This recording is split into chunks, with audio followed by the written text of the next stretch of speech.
आणि या नगरीचा कारभार कुणी करावा याची गेल्या 9 वर्षानंतरची राज्यातली निवडणूक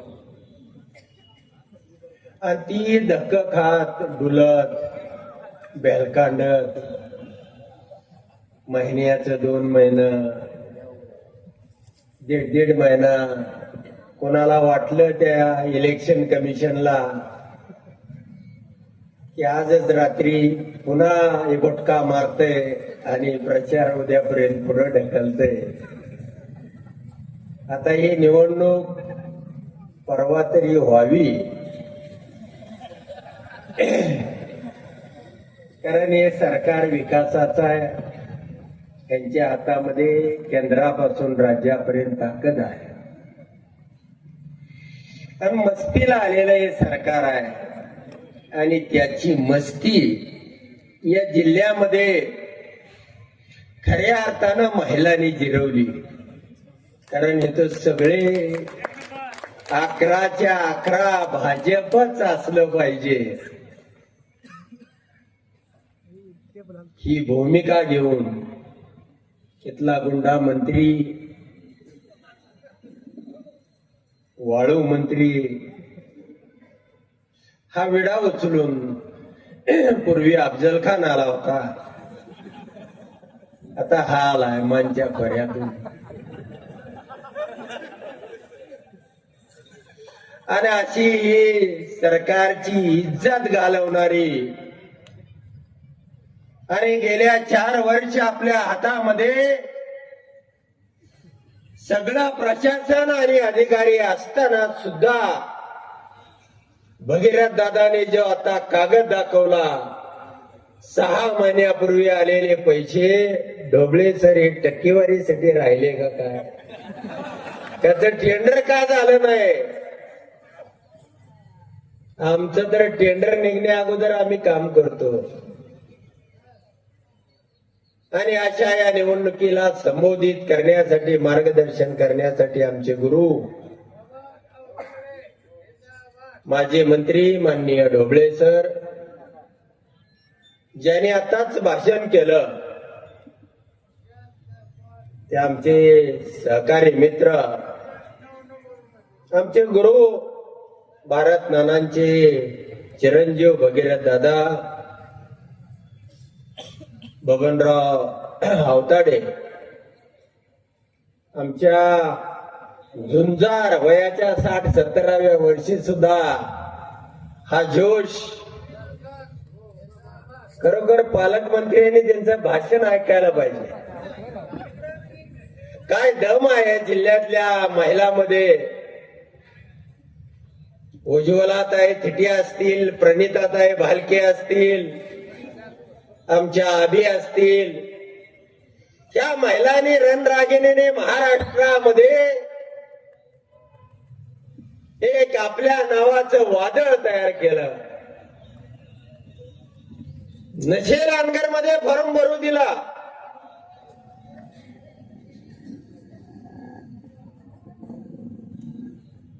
सरकारची दहशत किती असावी त्याचा हा नमुना होता. ती भारतामधलीच नगरपंचायत होती, या राज्यामधलीच होती, पण QRT पथकाच्या नळ्या लावून सुद्धा त्यावरची सूचकाची सही गायब झाली.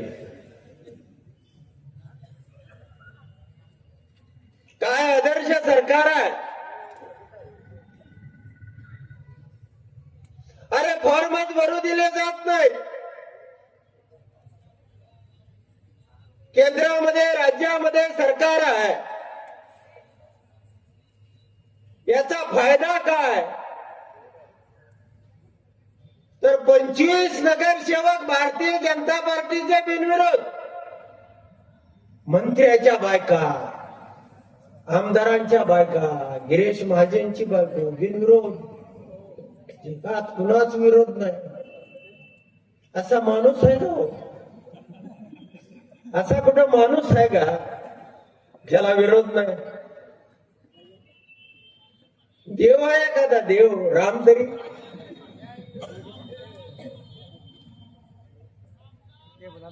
इतकं लोकप्रिय सरकार झालंय.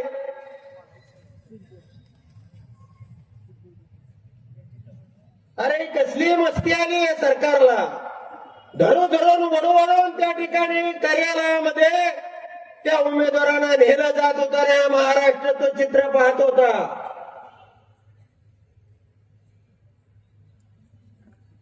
अरे कसलं लोकशाहीचं सरकार आहे हे, तर दरोडेखोरीचं सरकार आहे.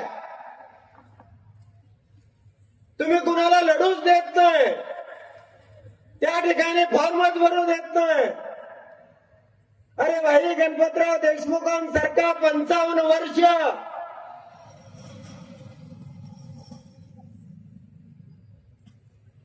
शेतकरी कामगार पक्षाचा कायम तुम्हाला विरोध केला.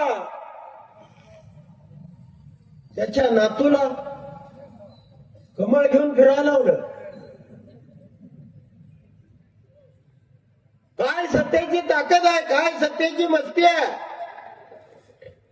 अरे का घाबरला होता, का निवडणुका 9 वर्ष घेतल्या नाहीत, का सामान्य माणसाचे हाल केले, का सुविधा पुरवल्या नाही.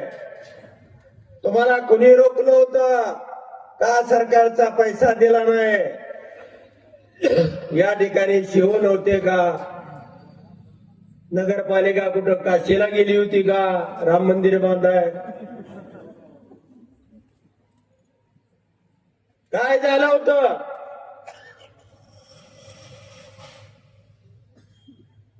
तुम्ही आता काळजी करू नका, म्हणजे मशीन मध्ये तरी काय गडबड नाही, कारण मी ईव्हीएमचा इंजिनियर आहे. हे घाबरले होते का, हे लोकसभेला विधानसभेला ईव्हीएम च्या माध्यमातून निवडून येतात आणि आता त्यांना माहिती आहे ही कसोटी आहे. इथला सामान्य माणूस पेटून उठणार आहे. यांच्या मित्रांनो, कधी त्यावरती भूलथापा बळी पडू नका. आमची सरकार आहे, आमच्या ताब्यामध्ये ती जहागिरी आहे, आमच्या ताब्यामध्ये ती तिजोरी आहे. तुमच्या बापाची काय ती जहागिरी नाही, आमच्या आकाराचा आहे. मग आमच्या पेट्रोलवरती तुम्ही 70 रुपये टॅक्स का घेताय. आम्हाला जर विकासाला पैसा देत नसेल तर 30 रुपयांनी पेट्रोल आणि 25 रुपयांनी डिझेल हा बी आम्ही कायदा करू. भारत पाकिस्तान, हिंदू मुस्लिम, मराठा ओबीसी कुठल्या जातीला काय दिलंय हो. ती ओबीसीचं तरी आरक्षण, ती मंडल विपिशिंग नसतं बाबा. कुठल्या समाजाला आरक्षण दिलंय. धनगर समाजाला एसटी मध्ये टाकलं, मराठा समाजाला घराघरात फिरून दाखले दिले. मंडल आयोग ज्याने आणला त्याचं सरकार पाडलं. लालू प्रसाद यादवला त्या ठिकाणी सरकार खरीच केलं. केंद्रातलं व्हीपी सिंगाचं सरकार पाडलं. आणि गेल्या 11 वर्षातला विकास सांगा ना. या राज्यातलं बांधलेल्या धरणाचं नाव सांगा. पाक राधानगरी पासून, चांदोली पासून सुरुवात करूया. उजनी पासून जायकवाडी पर्यंत सगळ्या 500 जी धरणं आहे ही कुणी बांधली हो. मला पत्रकार इथं सगळे आहेत, सगळ्या चॅनलचे आहेत. राज्यातलं गेल्या 12 वर्षामध्ये देशात आणि राज्यात बांधलेल्या एका धरणाचं नाव सांगा. हे काय कुठल्या समाजाला आरक्षण देणार आहे, कुणाचा विकास करणार आहे. ही धरणं कुणी बांधली. मंगळवेढ्याला आले 35 गावाला पाणी, पाईप दिली एखादी. जर इलेक्शनला एखादी येत असेल का नाही येत? ते आमच्या तालुक्यात एक एक पाईप एका एका गावात आणून टाकते ती, म्हणून विचारते. ती गेल्या लोकसभेला एक टाकली, माझ्या विधानसभेच्या वेळेला एक आणून टाकली, आणि आता आमचं अकलूजचं इलेक्शन होतं म्हणून एक टाकली. आता जिल्हा परिषदच्या वेळेला अजून एक त्यांनी बुकिंग करून ठेवली.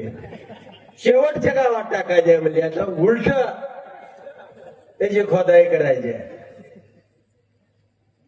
येईल पाईप म्हणजे तुमचं आता जिल्हा परिषद लागली. आता ही मंगळवेढा म्हणजे सगळ्या खेड्यापाड्यातील मंडळींच हे गाव आहे. तर त्या ठिकाणी तुमच्याकडे सुद्धा पाईपा येतील, ठेवल्या जातील.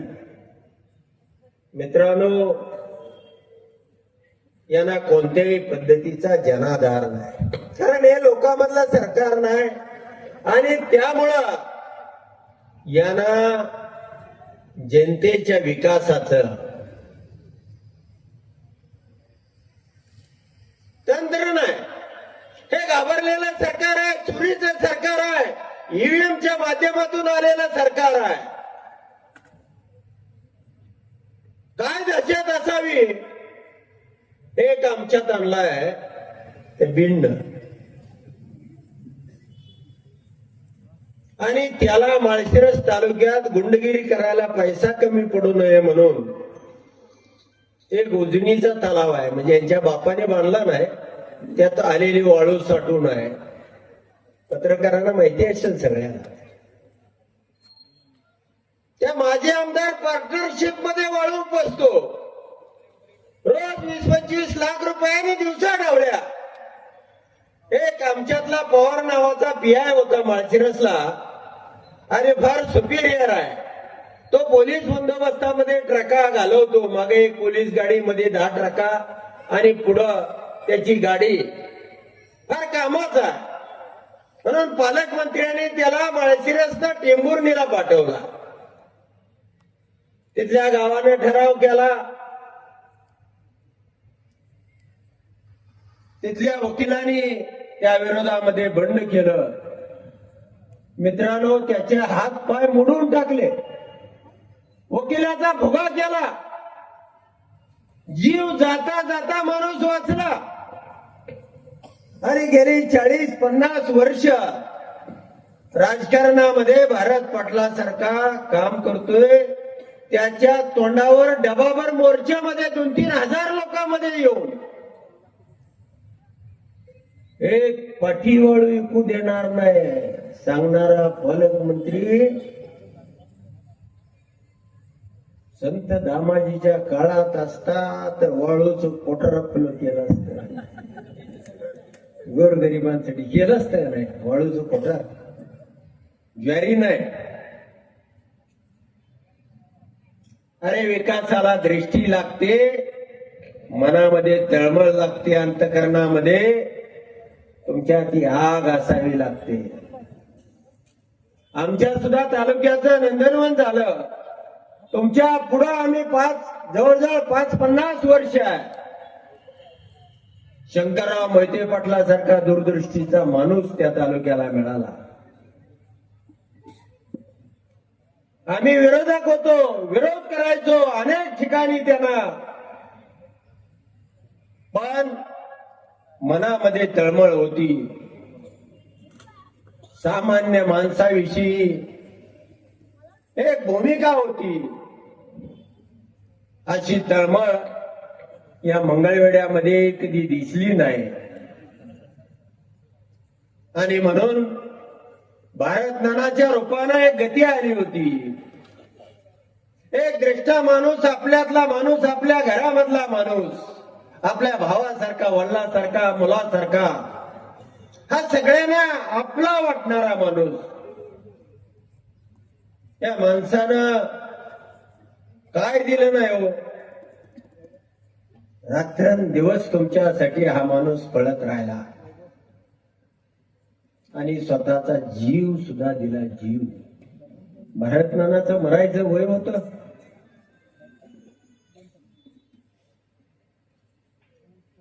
हा माणूस पळत राहिला कधी आपल्या आरोग्याकडे पाहिलं नाही. आणि त्यांच्याच पावलावर पाऊल टाकून आज जे चित्र पंढरपूर तालुक्याचं बदललं. अगदी भगीरथ दादा तुमच्या समोर सांगतोय, त्या प्रणिता बालकी त्या वाघिणीला सलाम करण्यासाठी मी या ठिकाणी आलोय. एक हाती पंढरपूरची निवडणूक घेऊन गेली, ज्या देशाने ही वाघीण लढली. या मंगळवेढ्यामध्ये सुद्धा मी माहिती घेतोय घराघरापर्यंत पोहोचण्यासाठी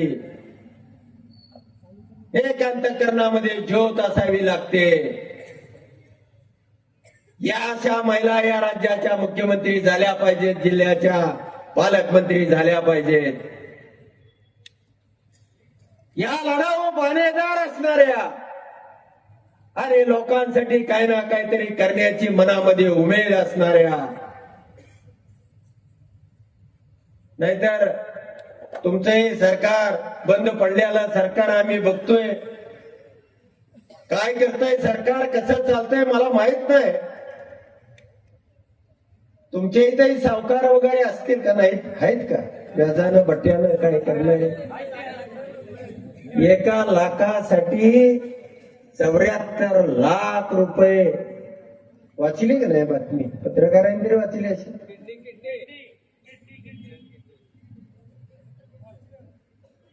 त्याला आपली किडनी विकावी लागली.